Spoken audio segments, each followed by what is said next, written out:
এই মুহূর্তে সবথেকে বড় খবর, সেই 26শে মে 3 বছর আগে সেই সর্বস্ব হারানোর দিন, সেই ঘূর্ণিঝড় ইয়াসের স্মৃতি উস্কে আজ রাতেই বাংলা ও বাংলাদেশের উপকূলে আছড়ে পড়বে রেমাল। বঙ্গোপসাগরে জন্ম নেওয়ার পর অনেকটাই এগিয়ে এসেছে ঘূর্ণিঝড় রেমাল। আগামী 6 ঘন্টায় ভয়াবহ রূপ ধারণ করবে বলছে হাওয়া অফিস। ল্যান্ডফলের সময় তার গতিবেগ থাকবে ঘন্টায় 135 কিলোমিটার।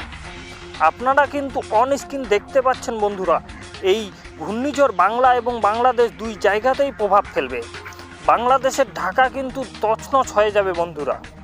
ওয়েস্ট বেঙ্গলে সমুদ্রের পার্শ্ববর্তী সব এলাকায় কিন্তু খালি করে দেওয়া হয়েছে। আলিপুর আবহাওয়া দপ্তর বলছে গতকাল সকালে উত্তর বঙ্গোপসাগরে জন্ম নিয়েছে এই রেমাল। তারপরেই 6 ঘন্টা স্থলভাগের দিকে বেশ কিছুটা এগিয়ে এসেছে। সেই সময় গতি ছিল তার ঘন্টায় 6 কিলোমিটার, কিন্তু বর্তমানে তার গতিবেগ 105 কিলোমিটার প্রতি ঘন্টা।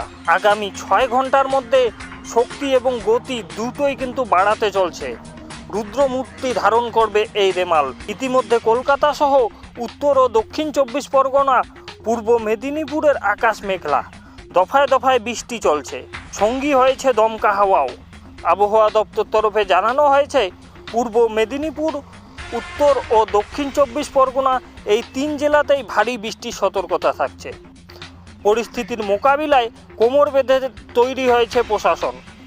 উত্তর ও দক্ষিণ 24 পরগনা এবং পূর্ব মেদিনীপুর সমস্ত স্বাস্থ্যকেন্দ্র এবং হাসপাতালে অতিরিক্ত 5টি করে বেড তৈরি রাখার নির্দেশ দিয়েছে স্বাস্থ্য দপ্তর।